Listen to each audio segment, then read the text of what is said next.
We are going to go over the greatest moments of the late, great Hulk Hogan. And then we're going to make our predictions for SummerSlam nights 1 and 2. Two-night event. Oh, boy. Welcome to the Wrestling Council.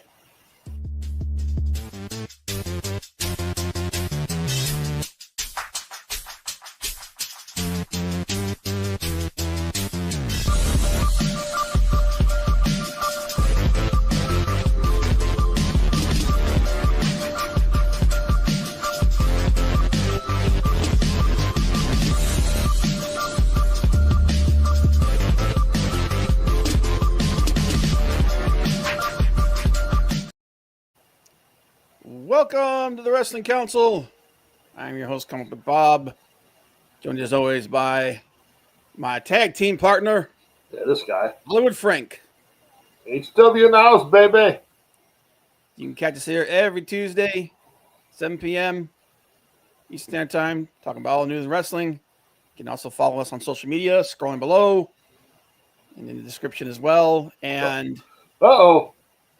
There he is. oh, Lord, you know what? Right when I pulled the banner up, I knew it was going to happen. That's why I did it. I summoned him. I brought him back. He is back. They So came that's for how him. this works. They came for him. We came for you. What's up, Johnny? Hello, everybody. What a nice, dude. That's a nice picture, man. Yeah. Old school Harlem Heat Booker T and Sensational Sherry and Mean Gene Okerlund. Yeah. Yeah, those who know the meaning know the meaning. Yep. That's that's a blast from the past, man. How you doing, brother? I'm alive. Good. Yeah, Good. we noticed. How's the weather down and everything? Is storms still causing problems, or you guys doing a lot better? I'm sick of killing snakes, man. Yeah, I'll sell you can sell my ticket on that crap. You go ahead and you take care of all that stuff. I was walking to church. I had to kill a snake. Oh, good Nice. Lord. Yeah, I'll pass. Everyone talks about, man, it's so hot here. Oh man, we gotta do something. Dude, we don't have to fight jungle monsters and shit every day. So I'll count my blessings, man. But other than that, how's everything going, man? How's the artwork been going and everything? It's going great. Good. I guess it's enough to keep the lights on, so I'm not gonna complain. Well, good, man. Good. That's the way it should be. But thanks for hanging out with us, brother. We appreciate it. Real quick, let's check in. We got the leg kick. Hello, the Wrestling Council. What's up, leg kick? Oh, yeah, leg it. We snack on danger. We dine on death. Oh, yeah. What a rush. The Road Warriors, a.k.a. the Legion of Doom. Greatest tag team of all time, baby. I know. Hey, you know what? I thought about it. When you think about it, you think about tag teams that everybody remembers and that everybody, Road Warriors are probably at the top of that, man. I know, like, me personally, I think of like the Rock and Roll Express, Midnight Express as well, but gotta admit, man, the Road Warriors, they were generational. Big Daddy. Hey, yo, Big Daddy. What's up, Big Daddy? Appreciate you, man. Hey, yo. Come on, you got the Freebirds who had the Freebird rules for them. Hey. Let me finish my hey, yo. Hey, yo. Sorry about that, Big Daddy. Hey, Frank. Yeah! Fire! Pulling out all the stops today. But no, I agree with you, man. Hey, dude, the Fabulous Freebirds, the Horsemen, and even more modern day teams like the Dudleys, Edge and Christian, the Hardys. There's a lot of, when it comes to tag teams, man. Oh, hell no! You even start with me, boy. But We're all just surprised not going to Japan for your greatest tag team of all time. surprisingly enough, man, most Japanese tag teams were just amalgams. They weren't like, when I think of tag teams, I think of guys that are together, they're attached to the hip for pretty much the most of their lives. And most of the tag teams in Japan aren't like that. They just don't do that. So, like you think about, like, I think about American tag teams over there. I think about like Brody and Hanson, tag teams like that. But they just do it different down there. Yep. Steiners, Rock and Roll Express, Midnight Express, Fantastics, the Fabulous Ones, the Bulldog, leg kick, Brody and Hanson, baby. That's what telling you. I'm gonna tell you what, man. Especially in the 80s and the 90s, man. The friggin' Japanese, they love their American monsters, man. They love those big mean dudes. And I'll tell you what, Stan Hansen had a hell of an effect. Over there. Satoshi Kojima, who's still wrestling today, man. Hansen had such an effect on him. He adopted that lariat as his finishing move, and he still uses it today. So, gotta love it, man. Gotta love it. But one of the most decorated teams out there, the Dudley Boys. Yes, I just said the Dudley Boys. I said that earlier. I didn't see that. But and now let me ask you a question real quick before we really get into this. Yeah. So we know that the Dudleys and the Hardys are going to run it back one last time. How do you feel about that situation? Because I know Booker T came out, and I don't always agree with Booker T because sometimes he has some crazy. Oh my God, the Eliminators! Damn, you're pulling some real memories out, man. Yeah, Booker T.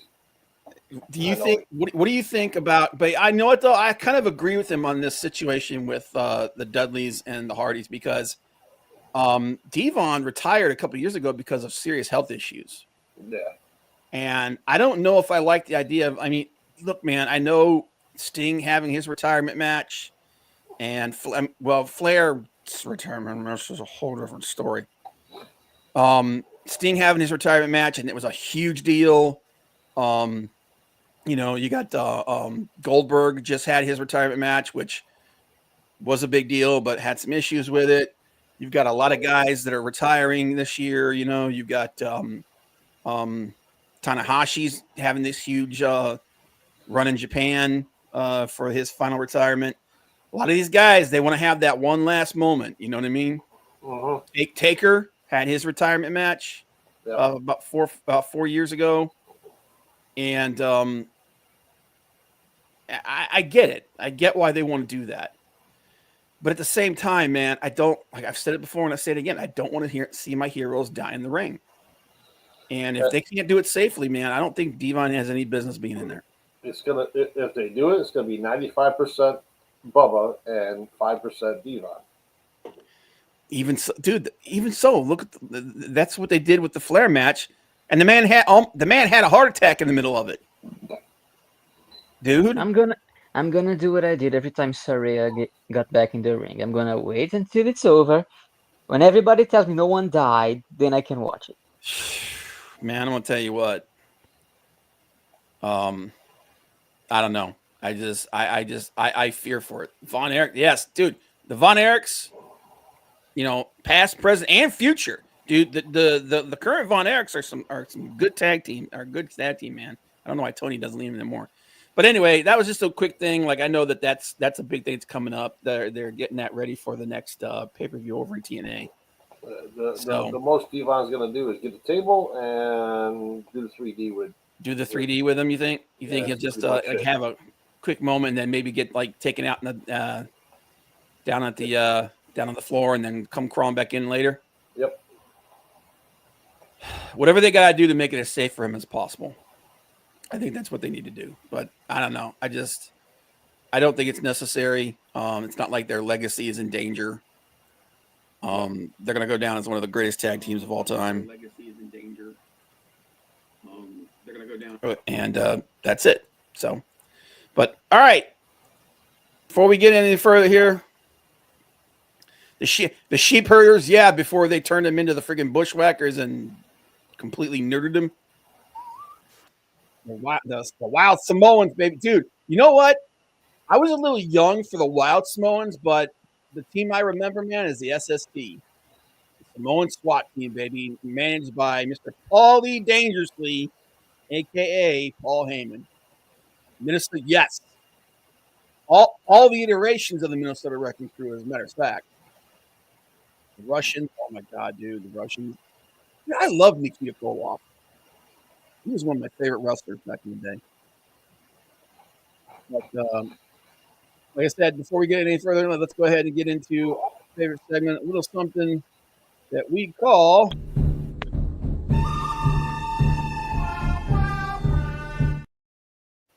the good, the bad, and the ugly. It's my turn this week. I'm turning the wrong way. Did I do What? that? It inverts it. You're pointing towards. I'm pointing at you. No, you're pointing at The other left. It's inverted. You got to turn it around. On my screen. I know on your screen, but I'm saying like The other left. Yes, that there left. you go. I'm right. When I'm looking at it, it's I pointing. know, but it the inverts it. wrong way. I'm just letting you know. I have to think about that every time before I'm going. Oh yeah, it's my dad. That's why I'll go like sometimes and. Yeah, But you're pointing. You're just yep. pointing at me. Yeah, but when I do this, I'm not actually like on my end of the screen. I'm pointing the opposite away from you. So, yeah, it messes with your head. But anyway, the GBU. I'm gonna keep with the theme, and I'm gonna keep this very Hogan centric. The good. A lot of people coming out, putting aside any kind of hatred and any kind of personal feelings or whatnot, and just talking about the situation. In my personal opinion, the way that they should. They're talking about the good memories they had. They're talking about the impact that the man had on the wrestling business and the wrestling world, wrestling business, and they're leaving everything else out. Which, when there are people grieving, there's family grieving, there are friends grieving. That's what you do. You know what I mean? There's time later for the debate, but right now you talk about the good times. You talk about the man. You talk about the impact that they had, and you let the family grieve. Let the family know that the family that's grieving know that you're there for them. That's the way it's supposed to be.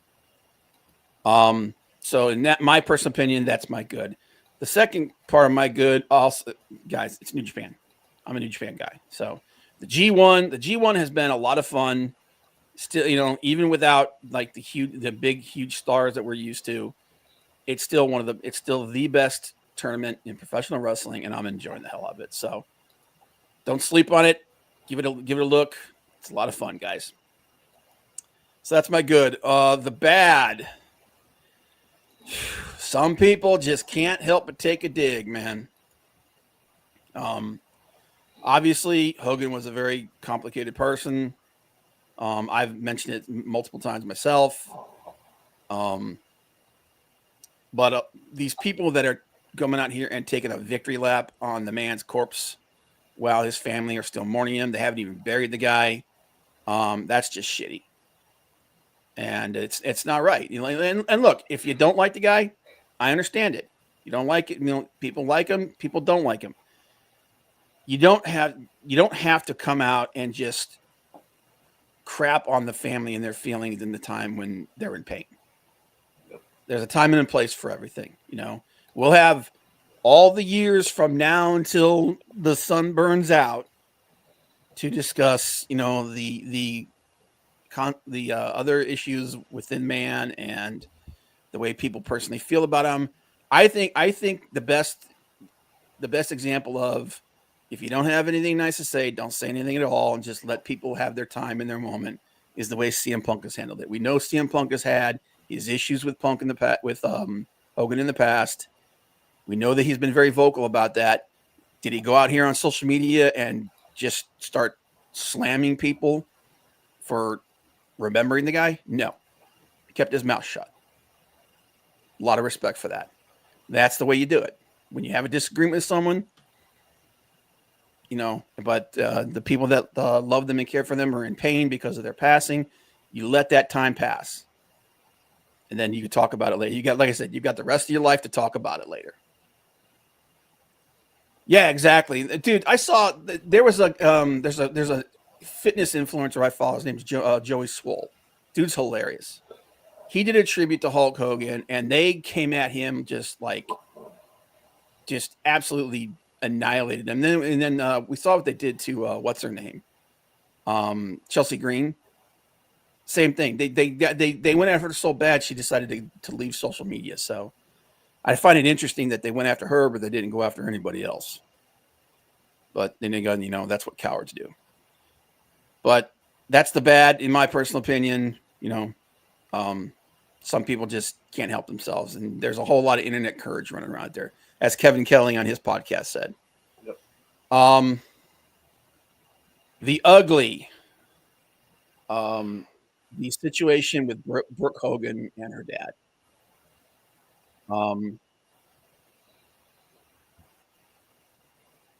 It's I know that his divorce with his wife, her mother, his first wife, was a big thing that kind of drove a wedge between the two of them, and for years they had not talked. And I was really concerned about this because all the reports were saying that she actually did not get to speak to him before his passing, because she was informed of that by her brother. Exactly. Hogan was loved worldwide by everybody. He was one of the biggest names on the planet. Exactly. And you look at the situation. You can compare the situation to like what happened to him with what happened with Michael Jackson. Michael Jackson, who was this person who had a lot of controversy around their life. Did people go at everyone for remembering Michael Jackson when he died? No, he didn't. It's the same thing.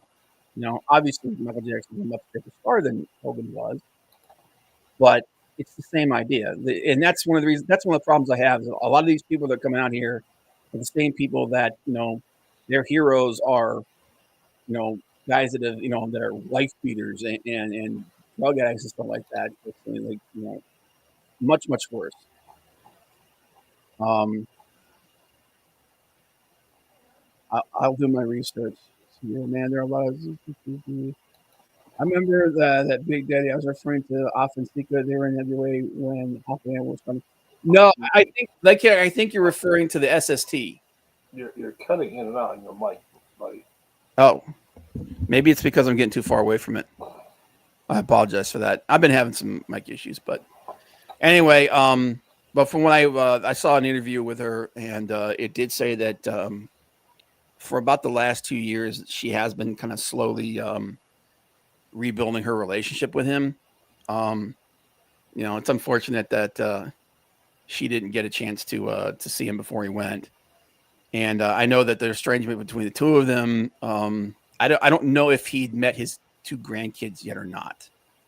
I seriously hope he did, because I'll tell you, the worst thing, there is nothing more destructive from a psychological standpoint than regret.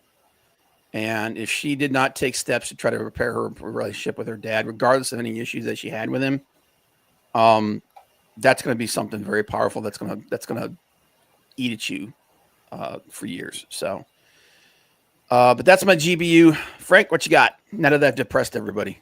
It's all right. The good. Hey. Sorry. We got Juice Robinson back. We got. Unfortunately, we got 2 of the Bang Bang gang messed up with Jay White and is it Austin or Colton? Yeah, it was Colton. Yeah, but it's nice to see Mr. Bang Bang back, and it's nice to see whether you like it or not. 2 nights of SummerSlam this weekend, which is good and bad. I mean, you've got more matches, more title matches on the card, which I'm happy to see, because you don't usually see that many title matches on a card. So, yeah. I mean, the card, like I agree with you. I like, there's some good matches on this card coming up. Yeah, and we'll talk about that. Yeah. But and then we talked about before, the work that Tony Storm is doing. I mean, Oh God, dude. just phenomenal. I mean, Best character in wrestling today. yep. My bad is injury bug hitting again with Jay White. Who knows how long he's going to be out still? Will Ospreay out for a while. He's been working with back or neck injuries for the last 10 months, so he's hoping to be back by Forbidden Door. Yeah, he's got 2 herniated discs in his neck, and he's saying he's going to try to be back by Forbidden Door. I'll be honest with you, man. When it comes to back and neck injuries, dude, I as much as I'd love to see him at that show, I'd rather he sit it out and heal up right and come back and not have to have neck surgery in 5. He's way too young to be having these kind of issues. No, definitely. So, and hopefully he does the right thing. We just lost Adam Cole probably for his career. I don't want to lose Will Ospreay. Yeah, because he pushes himself. I mean, he goes all out, which I appreciate that, and I know the other fans appreciate that. But I don't want to see him push himself too much, and then he's out for longer or out for good. Yeah. Because your disc spinal cord is nothing to fool around with. Yeah, dude. I mean, we've seen what happens when people have those kind of injuries. It's if it doesn't end your career, it significantly shortens it. Yeah. So, and I'm seriously concerned about the quality of life of some of these guys as time goes on. I know medical science has gotten better, but we've seen what it's done to some people. And also, he hasn't been on here a while, but you're putting him in a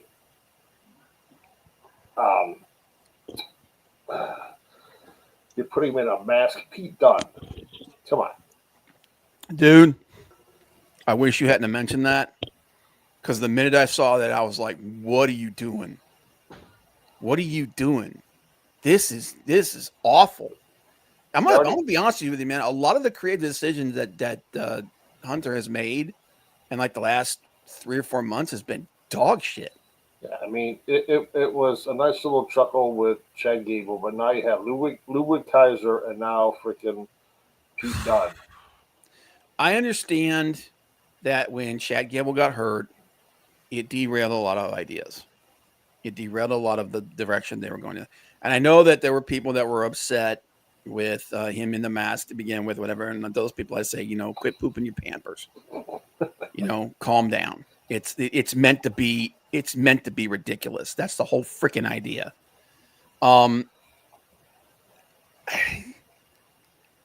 Now you've got Ludwig Kaiser. And look, there's as I talk about it, it's like believability is not only the most important thing in professional wrestling, but we're supposed to pretend that we can't figure out exactly who that freaking person is. Yeah. And the fact that they look completely different, we're just supposed to ignore that. Yeah. Okay. And then now they've got a mask on Pete Dunne. Why? How many El Grande Americanos do we need? Come on. Oh Lord. I'm gonna tell you, this almost the last couple of months, some of the decisions, man, I swear to God, it feels like Vince. That's how bad they are. It feels like Doink the Clown all over again. Dude, honestly. It does. It feels like, oh, we need that. Well, let's give him a giving. Put him in a mask. It's like, no, this Pete Dunne is like the wrestling version of Wolverine. He's this mean little shit that just tears people up. Go back to the friggin' version of him that was most popular, that everybody loved, that you screwed up with this whole Butch thing when he came to the main roster because Vince can't. He's hired. It's the gangs of New York.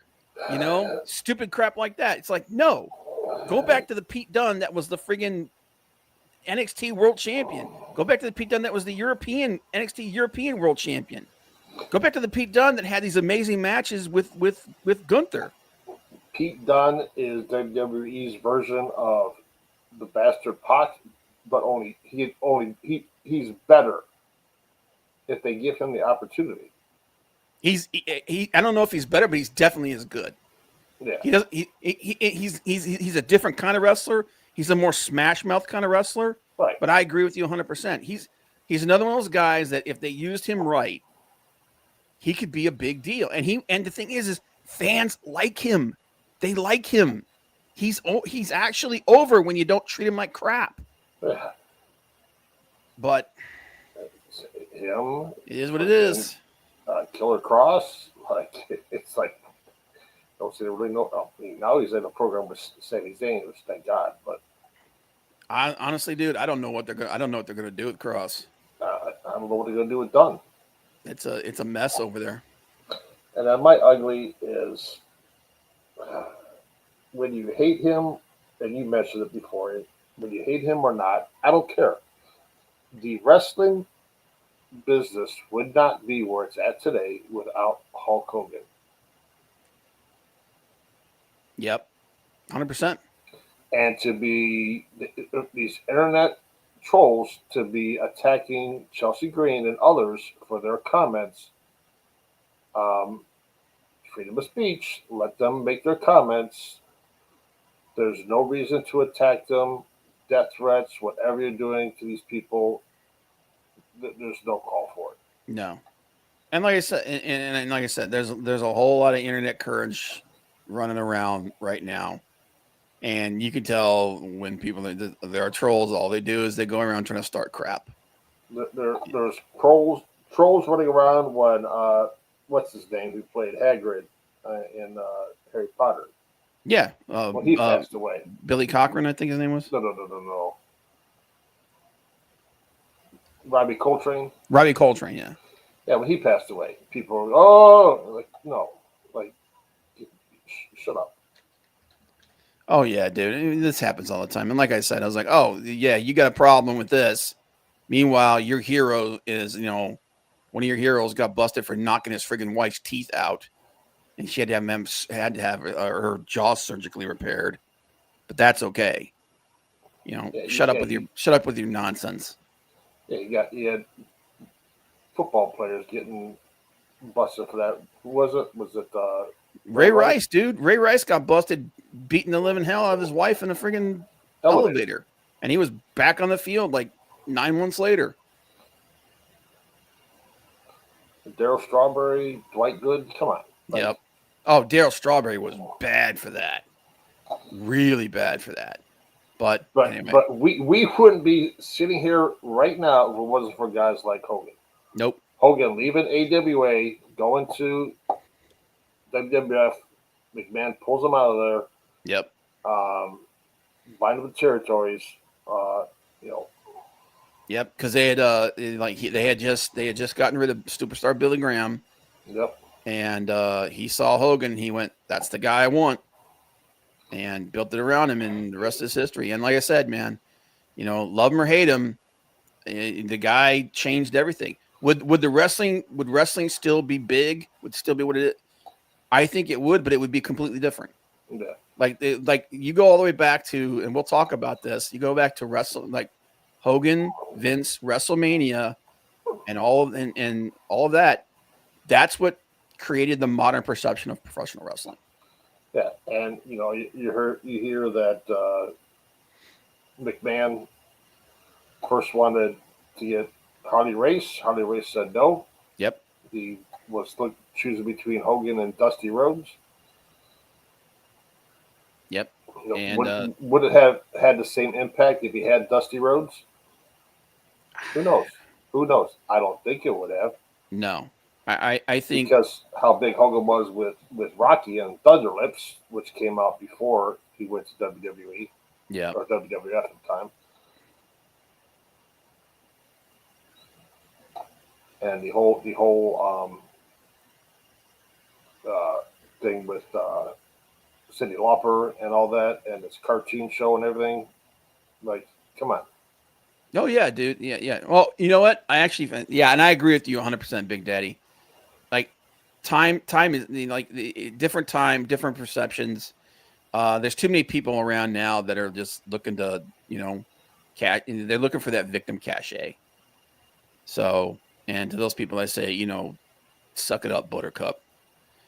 But do you know what's his name? The guy he played the brother on Everybody Loves Ray. Yeah, the big guy. Yeah, he was the voice of Hogan in Hulk Hogan Rock and Wrestling. He actually did the voice for Hogan. Brad Garrett. Yeah. Yeah. I didn't know that. It's just little things you find out when you're like, man, I remember Rock and Wrestling, and then you find out, oh yeah, Brad Garrett was the voice of Hogan in Rock and Wrestling. So, yeah, I mean, just yeah, Brad Garrett. Thanks, Malicito. But yeah, and it's like I said, history is what it is, and you can't deny his place in history. Whether like I said, I grew up I started watching wrestling. It was with my grandma, and she watched AWA, and she watched NWA, which eventually turned into WCW. That's what I was raised on. I was a Ric Flair guy.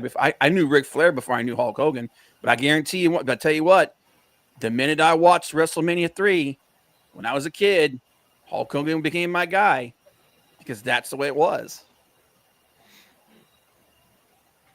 Exactly. If what Big Daddy says there, if this world didn't glorify it for a generation in music, movies, culture, it wouldn't be this way. Ruined a generation, 100%. That's why I said that right now they got that whole. All these people are upset with Sydney Sweeney doing that friggin' Levi's jeans commercial, and I'm like, so all these people that are upset about this are the same friggin' Karen housewives that bought millions of copies of that book 50 Shades of Grey. So shut up with your nonsense. Yeah, in my world, your race card has been declined, 100%, man. Nice. Fatigue, baby. But all right. I realized I learned a lot of words in a second language that I shouldn't that I can be punished for using now. Dude, that's scary. Dude, there are people like other countries. They get mad at them for because they have words in their language that sound like like the N-word and other stuff like that, right? We certainly do. Okay, here's the thing though. Context is everything. That's why there's that saying, context is everything. There are people that are saying like you shouldn't use those words when you're here. I was like, you live in their country. You went like there was the lady saying shit. I can't believe the Japanese people say this. I'm like, lady, you're in Japan. Okay? They're not talking about you, stupid. God, yeah, American Eagle jeans. Yeah. Yeah. But yeah, exactly. Like the Spanish word for black. We all know what it sounds like. They used to teach it in high school when I was going to high school. Grow up. Good God. Quit being such a bitch. But it is what it is, like I said. But okay, so before we get into our predictions for SummerSlam, I figured it would be like a cool thing. One last hurrah for the Hulkster, and we'll just talk about the big moments that we remember and that we experienced when we were kids and we were young, coming up with Hulk Hogan. And that's one thing I will say, that I think me coming up at the time into professional wrestling as a professional wrestling fan, in the time that I did, I came up in probably the most profitable, the most exposure that professional wrestling has ever gotten. Wow, they wrote it on the cave walls. Yeah, dude, and we did. We chiseled it out. Yep. And wrote it on dinosaur skins. You dick. Hammer chisel. Because I came up when I remember WrestleMania 1, dude. I was watching WrestleMania 3 live. I remember all this stuff. I remember the Monday Night Wars. We were there when the whole thing happened, and everything since. So obviously, professional wrestling has been big since long before that. But that era, I think, is what really launched it into just the the consciousness of the world. Rock and Wrestling Connection was really huge. Yep. I remember that, dude. I remember Hogan and Mr. T going on the freaking talk show on the talk show circuit before WrestleMania 3. And I remember Hogan being a guest VJ on MTV when MTV still played music. It was like, dude, it's like that's how old I am.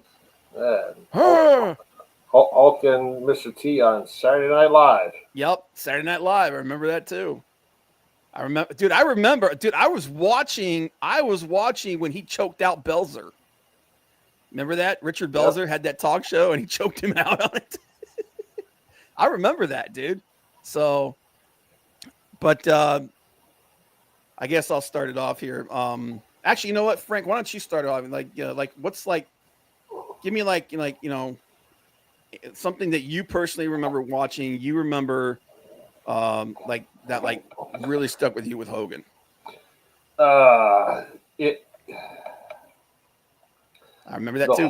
The whole angle leading up to WrestleMania 3 with Andre coming out, because it's like he's coming out in the Piper Pit with the trophy.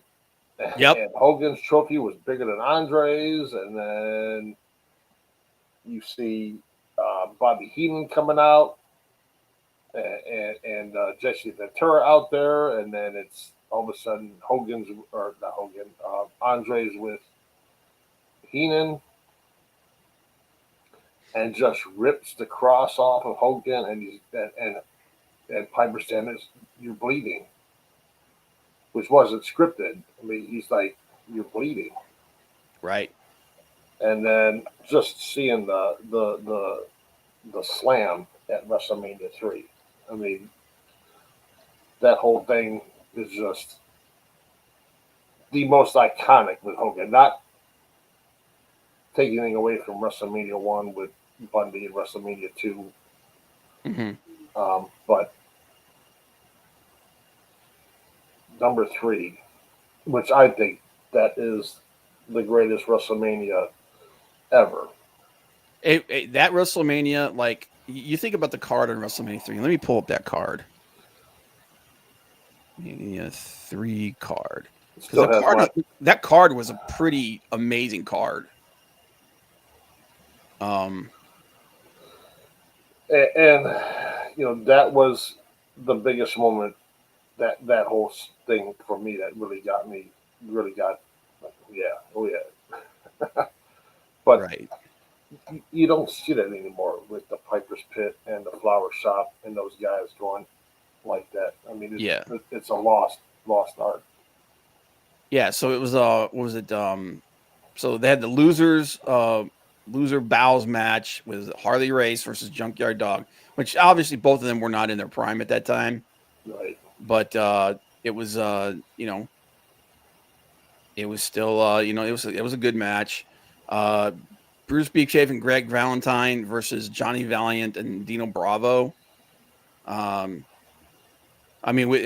the Rougeau brothers.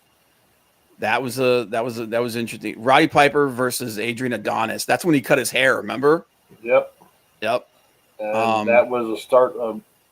Was that when he? Yeah, that's when he cut his hair, because that's what wasn't Bruce Beefcake yet. Yep. Heart Foundation. And Dangerous Danny Davis. Yeah, dude, Dangerous Danny Davis. There's a dude I haven't thought about in a long time. With Jimmy Hart versus the British Bulldogs and Tito Santana. Butch Reed versus Coco Beware. And then it was the Honky Tonk Man versus Jake Roberts when Jake Roberts had Alice Cooper in his corner. Remember that?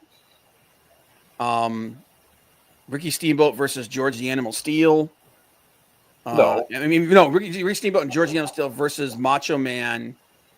It wasn't a tag. It was Steamboat versus Savage for the Intercontinental title. Right. But and George the Animal Steel was in his corner. Yeah. Yeah. And that match between Ricky Steamboat and Randy Savage, that was without a doubt the best match on the freaking card. Oh, yeah. 100% it was the best match on the card. But what does everybody remember? They remember Hogan slamming Andre. Yeah. Because that was the event. That, the Mega Powers with him and Savage. Yep. And then getting older, his heel turn at Bash at the Beach. Yep. I was watching that live too. I remember we used to but like going back to WrestleMania 3, that's the time, that's the pay-per-view, and that's the moment that I think the modern version of professional wrestling was born. Yeah. I think that pay-per-view and that moment is what dictated the standard going forward. So right there, you had not just this amazing moment, and like some people pointed out, Andre had been slammed by a couple of people before that, but most people didn't know that, and it definitely wasn't put on spectacle the way that it was. No, it's not like it is today. No, Harley Race. I think Harley Race was the first person to actually slam Andre.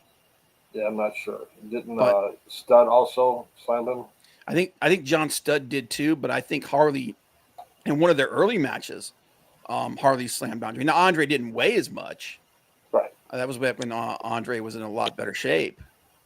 But no, like WrestleMania 3, 100%, I agree with you. And then the turn at Bash at the Beach. Did I remember, dude? I remember, dude. I thought Bobby Heenan was gonna friggin' explode when that happened. Because think about this. Bobby Heenan was, God, that guy was so good. Bobby Heenan was so good as a commentator and so good as a manager, and just his ability to talk and just get over the heel perspective over on whatever he was doing. That guy, man, like I said, I love Jim Ross and Jerry Lawler, but for me, the greatest announcing team ever is going to be Gorilla Monsoon and Bobby Heenan. Yep. It's those two guys. I'd say it's them, and then it's Jim Ross and Jerry Lawler right after, like not far behind, not far below them, man, because those guys, they definitely set the standard in the 90s and the early 2000s, 100%. But for me, it's always going to be Gorilla and Bobby Heenan. And when Hogan came out, at first everyone's going, "Oh, he's coming, he's gonna." Yeah, Andre. Oh, Kamala slammed Andre, and so did Ronnie Garvin. Yeah, there's like 3 or 4 people that did it, but they didn't do it in a spectacle that big, and they had not done. As a matter of fact, I think Harley Race may not have even done it. I don't think any of the other 3 did it when it was televised. So they did it in matches. They just didn't do it on pay-per-view or anything like that. But I remember when Hogan's coming down the aisle and they're going, "Oh, here comes Hogan. So finally, someone's going to put the," and then he comes in and he just starts wailing on the faces. And you hear Bobby Heenan in the back going, "I know, I told you, I knew it, I knew it." He's just going off.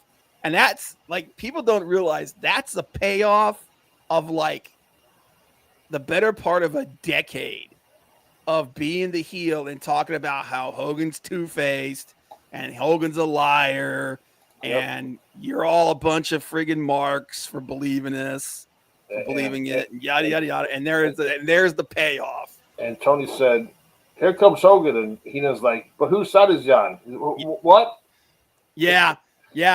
Most people didn't pick up on that, but yeah, he almost let it out of the bag by accident. But yeah, dude, it was like that moment. Like again, going back and just talking about these iconic moments that changed the face of the business. You'd be hard pressed to find anybody that had that kind of effect. I mean, like a lot of people, like when they talk about, and on Kevin Kelly's podcast, they were talking about, you know, when you think about just popularity and how big of an impact that they had on the business, when you talk about your Mount Rushmores, when people are honest, Hogan's definitely on it. Hogan's got to be on it, because modern day professional wrestling wouldn't be what it is without Hogan. You know, and there are some people that don't like modern day professional wrestling. And so because of that, they may think differently of it. But if you think about the person that had the most impact in the business, he's got to be on there. Yes, It's for most people, it's Hogan. You ask most people today, it's going to be Hogan, Austin, and Rock are going to be three of the Hogan, Austin, Rock are going to be three of those spots. For me, Ric Flair's got to be on there. There are some people like usually that third spot is where you get most of the contention. Some people think Macho Man Randy Savage. Some people think Bruno Sammartino. There's a bunch of different other there's quite a few other people that you could consider on that. But he's definitely going to be one of those guys. If you're being honest about it and you're looking at just the impact that the man had. So, but Harley Race. I was thinking about it, and I was like, Harley Race could be on there. Like I said, Bruno Sammartino could be on there. Ric Flair. Like for me, it's Ric Flair, but it could be somebody like Dusty Rhodes could be on there because Dusty had a massive impact in the business as well, and a massive impact outside of the ring because Dusty was the guy that was basically in charge of NXT for years. Yep. A lot of guys that are top stars today came out of Dusty's training. There's a whole lot of people that you could put in there. Andre is another person that people think about sometimes putting him in there. Some people think Vince. So, but one of those, but usually, the 1, 2, and 3 spot, that's who you get. But, yeah. So one last, Dusty was a great mind creating great matches and finishes. Not just that, you're right, leg kick, but also Dusty just had a mind for the business, and he understood what it took to get over, and how people could build themselves. Like I said, you look at you look at the top stars in WWE today. Roman Reigns, that's a Dusty guy. Seth Rollins, that's a Dusty guy. John Moxley, when he was Dean Ambrose, he was a Dusty guy. There's a lot of people in NXT that were there before the Triple H era, and were actually there when Triple H kind of took over things. And Dusty was a part of NXT even when Triple H was in charge. Shawn Michaels wasn't always the guy there, so he had a huge impact. But yeah, but to close it down.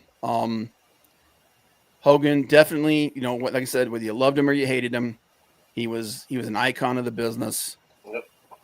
Had arguably the greatest impact, especially in modern day, than anyone else in history. His family loved him.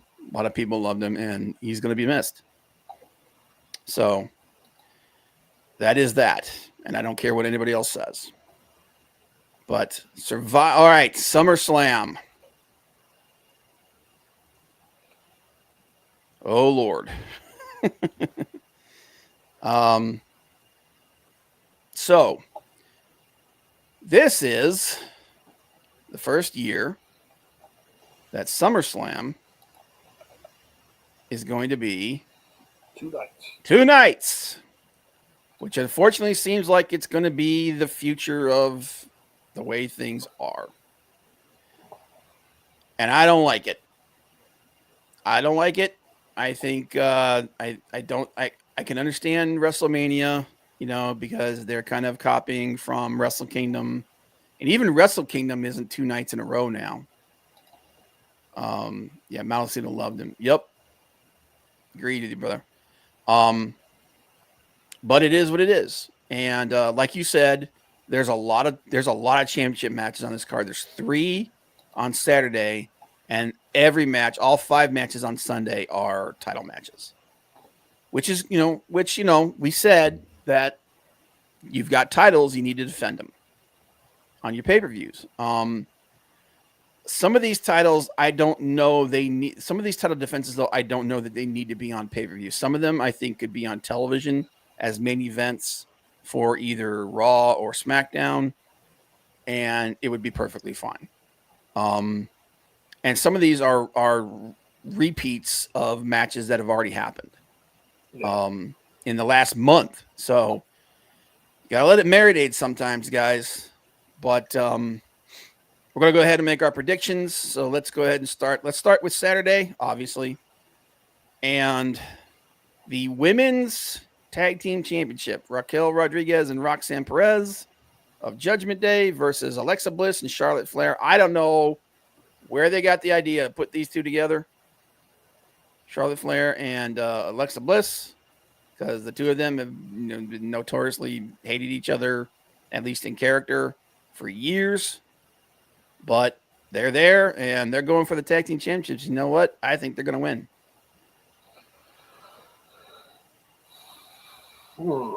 I think they're going to win because once again, I think they're going to use the women's tag team championship to start a storyline between the two of them that's going to end with one betraying the other. Yeah. You agree? I don't have a problem with Charlotte and Alexa winning. I can honestly see it happening. How long is Liv out for? I think she's out for another. Shoot, man, I think she's out. She might be out for the majority of the rest of the year. I think she's out for at least another couple. She's out for at least another 2 or 3 months. Because I can't remember exactly what her injury, what the severity of her injury and everything was. I just think Charlotte and Alexa can help elevate the tag titles because it needs it. Yeah, it desperately needs it. And hydrate. Yeah, I'll go with Bliss and Flair winning it. I just think, considering the way they're doing things, and if you're trying to build a storyline off of it, it makes sense because I'll be honest with you, man. Don't give a crap about Roxanne Perez and Raquel Rodriguez having those belts. So hopefully they can, if they do put it on Alexa and Charlotte, they can do something with it. We'll see. Charlotte definitely needs a little bit of an overhaul for her image because it hasn't been great as of late. It has not. So we'll see what happens. Oh my God. This is a match like this right here. This is a match that doesn't need to be on pay-per-view. Randy Orton and Jelly Roll versus Drew McIntyre and Logan Paul. Look, as a musician, I like Jelly Roll. I really do. This match has no reason to exist. Other than, hey, we got star power in Jelly Roll, and we've got social media clout with Logan Paul, and Randy and Drew aren't doing anything. So let's have a match with them. So hopefully this will be relatively short, 10 minutes at max. Oh. They're not going to have Jelly Roll lose. No. Because they're talking that he might do more friggin' shows just like Bad Bunny, and I'm like, okay, whatever. I honestly don't care, but I think it's going to be Randy and Jelly Roll. Who gets the win? Who gets the pin? Jelly Roll. On Logan Paul? Yep, because dude, that better not be on friggin' Drew McIntyre. Dude, if I was Drew McIntyre, I'd be pulling a Hogan like that. Don't work for me, brother. Now, is this match going to happen? What do you mean? As of last time I checked, Drew McIntyre that's right. He's got the visa issue. Yeah, I think they'll. I think it will. I think they'll figure it out. They'll get him over here. I think it will. So we'll see. Is that Saturday, right? Yeah, we'll see come Saturday. Yep. Or maybe they have to flip that match to Sunday if it gets delayed by a day. If they do that, then you know what? If they do that, then I bet you they move the Mysterio AJ Styles match to Saturday. Possible. They'll either move that match to Saturday or they'll move. You know what? They might move Becky Lynch versus Lyra Valkyria to Saturday. If that happens, and then Jelly Roll and Orton will happen on Sunday. But anyway, that's who I got winning. You get the same thing? Yeah. Yeah. As long as the match goes down. Like if it doesn't, Yeah. then who knows what's gonna happen. Yeah. Roman Reigns and Jey Uso versus Braun Breaker and Bronson Reed. This is another match. I get Roman Reigns is super over. Braun Breaker and Bronson Reed are big deal. Jey Uso's still really popular. Again, this match doesn't need to be on pay-per-view. I think you could do a SmackDown main event, and this will be fine. I got Braun Breaker and Bronson Reed winning this. Here's where we disagree. Then I got Reigns and Uso going over with Bronson Reed taking the pin. You want to know why I think it's going to be Breaker and Bronson? Because of the face that Jey made when he was hugging Roman. He made kind of that, that same face that he made when he turned on Roman over a year ago. Well, almost 2 years ago now. That same face that he made, that's what he looked like when he was hugging him. I think they're gonna pull a swerve, and I think he's gonna turn, and I think he's gonna turn on Roman. Ooh. I think that's gonna be the big "what a twist" moment. I think he's gonna turn on Roman. But all right, agree to disagree. I got Braun and Bronson. You got Roman and Jey. Tiffany Stratton versus Jade Cargill. Jade Cargill's winning this. They're setting up that whole, like I said, they're setting up that whole. Well, do you think there's going to be interference? That changes the outcome. Are we going to get a run in from somebody that causes Jade to lose this? And then, okay, you don't think so? No, Jade's winning. Yeah, I'm pretty confident she's winning too. Because they're setting up for Night of Champions in Saudi. Yep. Cargill versus Naomi. Yep. And at Cargill versus Naomi is when we're going to get Bianca coming back. They get that big, gaudy, goofy Saudi looking Arabian belt. That looks like one of the worst designed friggin' World Series ring ever made. Looks absolutely awful. The belt that actually comes all the way up to their nipples. Yeah. But yeah, I agree. I think Jade Cargill's winning, and I think they're going to set up the Night of Champions, and I think that's when they're going to get that three-way that we talked about. Sami Zayn versus Karrion Kross. Dude, unless Karrion Kross is on his way out of the – because from what I understand, he still hasn't signed a contract. Yeah. Last time I checked. Well, unless Karrion Kross is on his way out, he's got to win this. Is it he hasn't signed or they haven't offered? I've heard that they haven't offered him a contract. I've heard they haven't offered. Yeah. And I think they're just using him as enhancement on his way out. Him and Scarlett both. Which he deserves better. He does. But honestly, I think at this point, I think it would be better for him to leave because I honestly don't think that they have any intentions to do anything with him. I think he's kind of in the same position that LA Knight's in. Only LA Knight is getting over more because he's doing more. Yeah.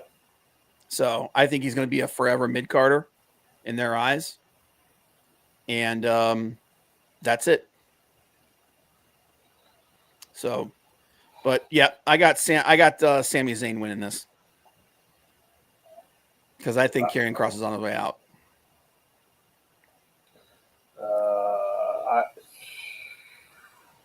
I think so too. Yeah. the only way I can see Cross winning is if within the next 3 days they announce that he signed a new contract. Yeah. And to be fair, this could be they may have already done it. They're just not they just haven't told anybody, and they got everybody wondering. They're like building up drama. Is he or isn't he? Is it or isn't he? Because they did that. Remember they did that with Drew Yeah. for a couple of months, and it created a lot of buzz. So all right, but that's Saturday night 1, Sunday night 2. Dominic Mysterio versus AJ Styles. I think AJ's winning this. Big Daddy coming out here with some controversy, man. In my opinion, Zayn is one of the most overrated wrestlers in the entire industry. Ooh, no love for El Generico. You got AJ? Got the phenomenal one. Yeah, I agree. And I think the plan is for him to take that belt to TNA and defend it there for at least 1 or 2 matches. Because he made that appearance there at TNA. But yeah, and I think this is the beginning of Dominic getting ousted from Judgment Day. I think because he's been spending some time in AAA, so I think maybe you see some outside interference from somebody from AAA.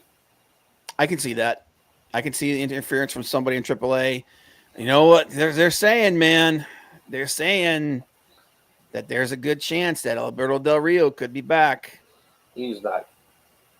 Dude, I would not put it past them. I would not put it past them to re-sign him.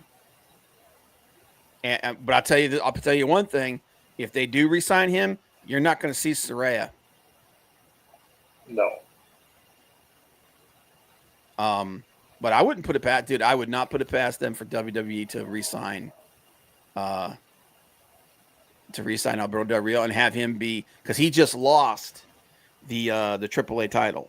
He did. So I don't know, man. It wouldn't be the most controversial thing that's ever happened there. But I'm just typing out a message for everybody here. But yeah, I think I agree with you. I think AJ's winning it. It's completing the circuit for him, holding every belt, and putting him into a position where he can do something before he hangs it up. Yep. So, Solo Sikoa versus Jacob Fatu. I don't see them taking this belt off Solo yet. No, I think way too soon. Yeah, I think they can re-sign an abuser and it's cool, but Hogan was trash, right? Yeah, dude. Like I said, Big Daddy, I stopped trying to understand like people's criteria a long time ago. It is what it is. You know what I mean? They do what they want and they make up the rules as they go along. But yeah, I think we get. I think Hikuleo is going to be the deciding factor in this, and I think they're going to set up a program with him and Jacob, him versus Jacob, going forward. And so I think Solo Sikoa wins this due to interference. Yeah, Solo's keeping the belt. It's not going back on. Yeah, Jacob anytime soon. Yeah, and I think Jacob's being groomed to head into the world title scene because I think that's where he belongs. Naomi versus Io Sky versus Rhea Ripley. They're not taking this belt off Naomi. No, they are not taking that belt off Naomi anytime soon. Yeah, where's the outrage? Zayn and Owens has said some outrageous, some nasty stuff, but it's okay, right? This generation is hypocritical mofos. Oh, 100%. They, like I said, they just, it's rules for thee, but not for me. I get to say and think whatever I want, and no logic is allowed to come into play. So that's just the way people are. Yeah, but I see now. Do we get interference, or is it just Io and Rhea are going at each other, and basically we get a repeat of what just happened, where Io and Rhea they deplete each other to the point where Naomi can just run in real quick and sneak off a win. It's either going to be, Io like Rhea hits the riptide and Naomi throws her out real quick and gets the pin on Io, or Right. Jade Cargill comes down. I think it's what you just said. Like, she sneaks a win, and then Jade Cargill comes in, and we get that face-off between them, which sets up Night of Champions, like you said. I think that's exactly what's going to happen. But there's no way they're taking this belt off Naomi that soon. No, there's no way. No, because like I said before, it's Naomi versus Jade at Clash of Champions, or Night of Champions, whatever they call it, Night of Champions. Yeah. I'm bored. It all feels the same every month now. Yeah, that's why. Like I said, like there's like 3 matches on this card that are basically repeats, and you could have taken those off and just put everything on one night. But at the same time, unfortunately, I think this is the direction going forward. Yep. They're gonna the big 4 are gonna be 2-night events now, unfortunately. Yeah, which I completely disagree with, but it is what it is. I think now here's the thing. I think this Naomi versus Io versus Rhea, it's gonna be a good match because all 3 people in there can wrestle. Yeah, and Io's one of the best. Io might be the best in-ring female wrestler right now. Over Toni Storm. I think Io in the ring is a little bit better than Toni Storm. Now, Toni Storm is the best character, period. She's the best character in professional wrestling right now. And she's good in the ring, which is why she's doing so well. And that's why she's the it girl there. But as far as in-ring ability is concerned, yeah, I think Io's better than she is. All right. So, Becky Lynch versus Lyra Valkyria. This is another match that I feel like didn't need to happen because it just happened. Yeah. This is one you could have like pushed forward a little bit.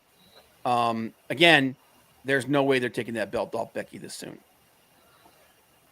I just don't see it. I feel like they're going to build this into something. Well, they can't for Lyra. Right. Because if she doesn't win, she can't challenge for the title again. It doesn't mean she can't be involved in a storyline with her though. And the whole thing was like if you don't give me if you don't change the situation, give me a rematch, I'm just going to make your life hell. Something like that. Like I have a hard time believing that this is going to be the end for these 2, but I have a hard time. Them taking the belt off of Becky now doesn't make any sense to me. I don't see that happening either, but she wasn't on WrestleMania. She wasn't at SummerSlam. Right. Does Bayley make an appearance here and cost Lyra the title? It's possible. And that sets up Lyra versus Bayley. It's possible. Do you think? Well, I mean, yeah, but Bayley's a baby face. Lyra's basically is it going to be 2 baby faces against each other? No. Bayley you think Bayley comes out and costs her? Okay. Yeah, it costs Lyra the match. Gotcha. Bayley basically goes back to being a heel. Yeah.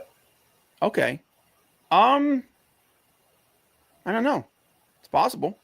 Because she's pissed because Lyra's taken her spot the last 2 times at SummerSlam and now at WrestleMania, now at SummerSlam, and she's jealous of Lyra. I could see it. I mean, it's not like Bayley hasn't gone heel before. Right.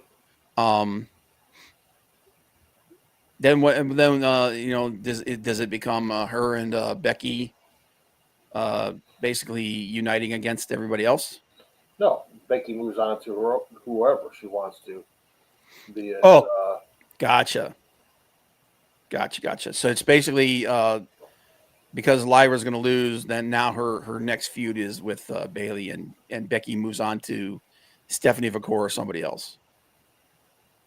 yeah, Okay, cool. But I think Becky retains here. yeah, so do I. All right, John Cena versus Cody Rhodes.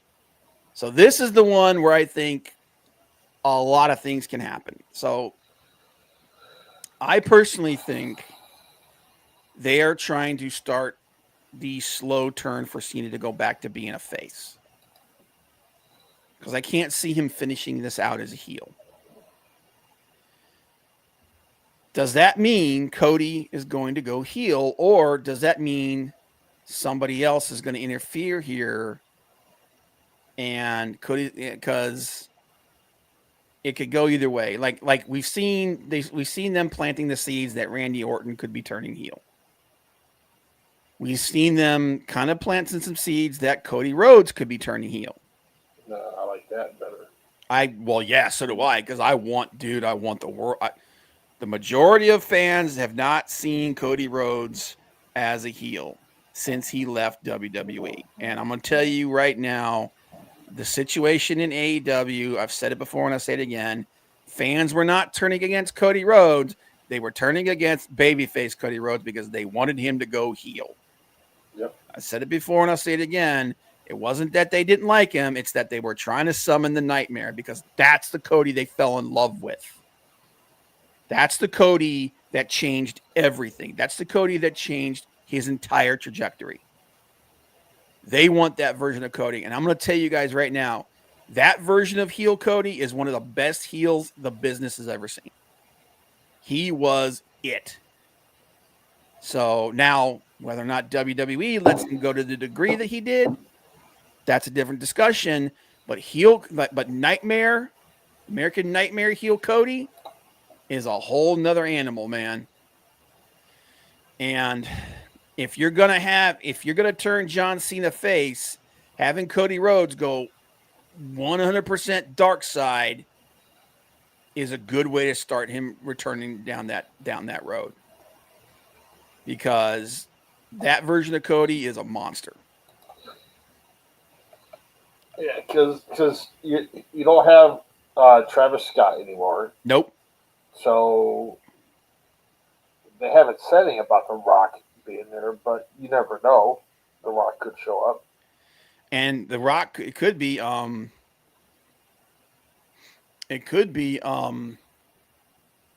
Rock shows up and he's like, that whole thing where like, I want your soul. And Cody, after everything that's happened, went, you know what? Done. And we get heel Cody uniting with heel Rock, and both of them stabbing Cena in the back. With The Rock stabbing Cena in the back, saying, I didn't want you to begin with anyway. I just needed you to turn him. So who's winning the match? I think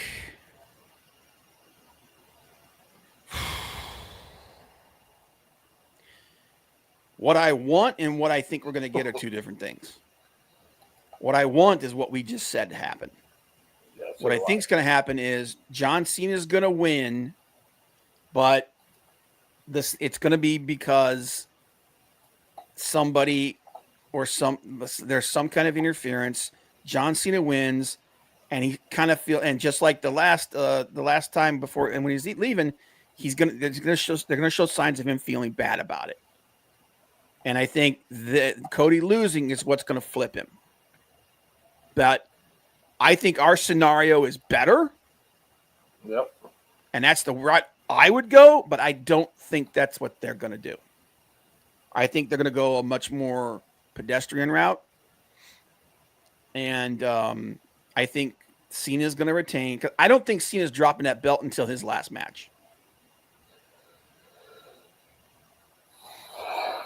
Wow. Oh, that's hard to say. But I also don't think they're going to have Cody go full dark side until WrestleMania next year, or till the road to WrestleMania next year. I think that's when it happens.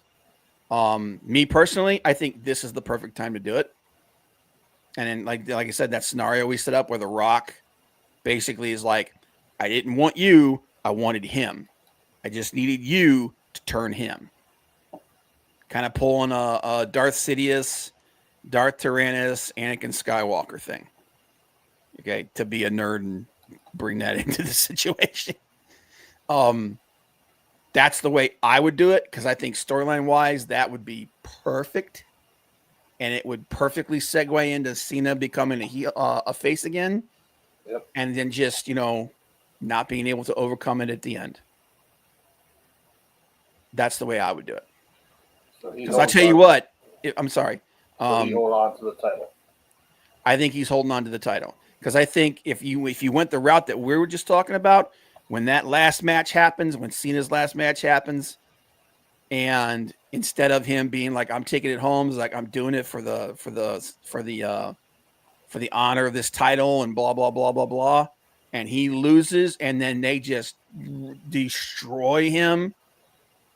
In that last match, they absolutely kill John Cena. The heat who is going to be on the person that does that is going to be nuclear. So, but I don't think that's what they're going to do. I think Cena's going to retain here.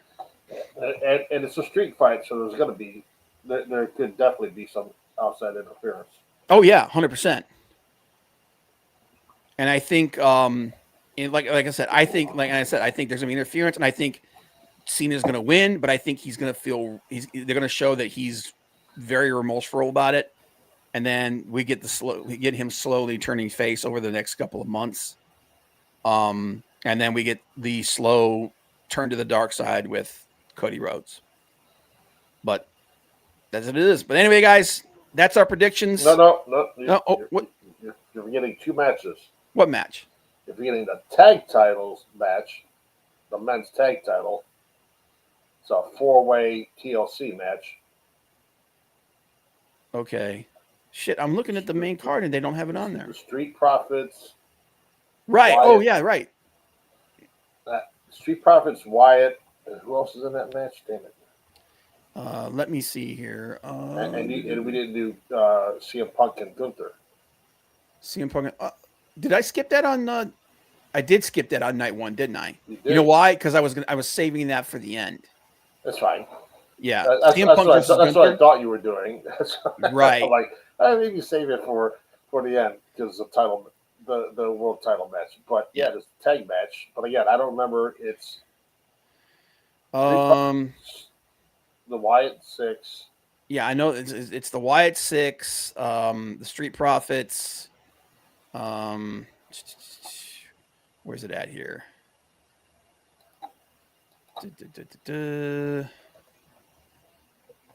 Is it Andrade and Phoenix? Yep. Yeah. It's Street Profits, DIY. No, who is it?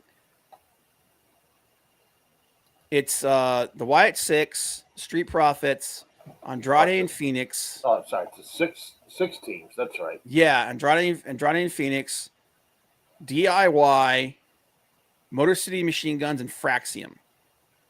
That's it. That's the teams.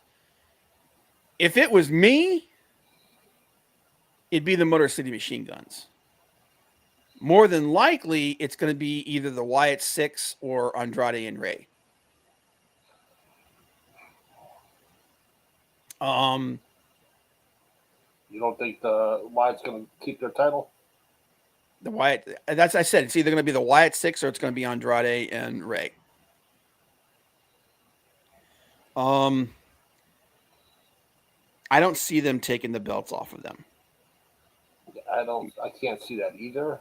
Yeah. I really can't. I mean, you got 12 guys in a TLC match. That's going to be complete chaos, dude. That is going to be an absolute nightmare. Yeah, I saw that leg kick. War Raiders going to Bloodsport. Dude, there's a lot of people that like going over there, man. He's got a lot of Josh Bennett's got a lot of friends, man.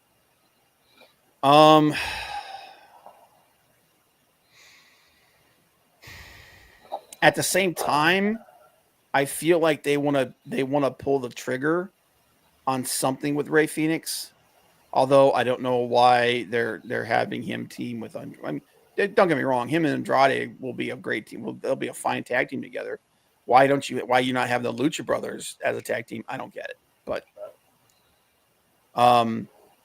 me personally, I would put it on the Motor City Machine Guns because I love those guys.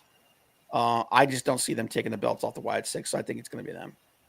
Yeah, I don't see it losing the titles either because you still got the other guys from Wyatt Six that could come down and interfere in the match. Or just another tag team being like I'm not letting somebody else win, and then getting killed by them. Yeah. Punk versus Gunther. I think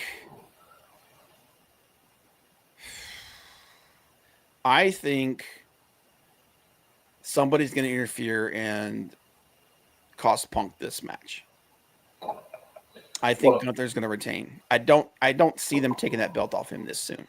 This would have been where Seth Rollins you would have expected Seth Rollins to come out. Yeah.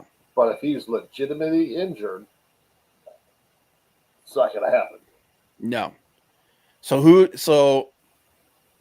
do you think? Because I have a hard time, dude. If they take this belt off Gunther already, they're misusing him so badly. If that's what happens, and I get it. You know, you want to push CM Punk because he's so over and everything, but not at the expense of cutting the dude off at the knees. So could I see them taking that belt off of Gunther and putting it on Punk? Yes. Do I think that's the right thing to do? No. But who do you have come in and interfere then? Logan Paul? Because the two of them have had some words. They have, but do you even need to have somebody come out and interfere? Or do you need to just have Seth's music play, which distracts Punk? You could do that and cost him the title. I agree, leg kick. 100%. Yeah, and they could do that, and that could be, and that could be because we know that Seth's trying to come back as soon as possible. That could be a way to keep Seth in the mix too. Like he comes out, like his music hits, and Punk is just momentarily distracted, and Gunther takes advantage of it, and he wins. Is it kind of cheesy? Yeah, but it's not the worst thing they've ever done. And then you have Seth like appear on the Titantron, and he's laughing at Punk. You know, trying to play mind games or something like that. Yeah, you could do something like that. I don't think fans would be very happy with it, but they could do that. I mean, they've done stuff like that in the past. I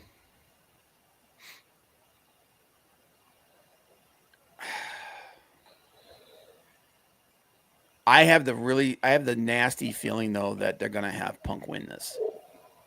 And then because Punk has the belt, that sets up him and Seth down the line when Seth gets back.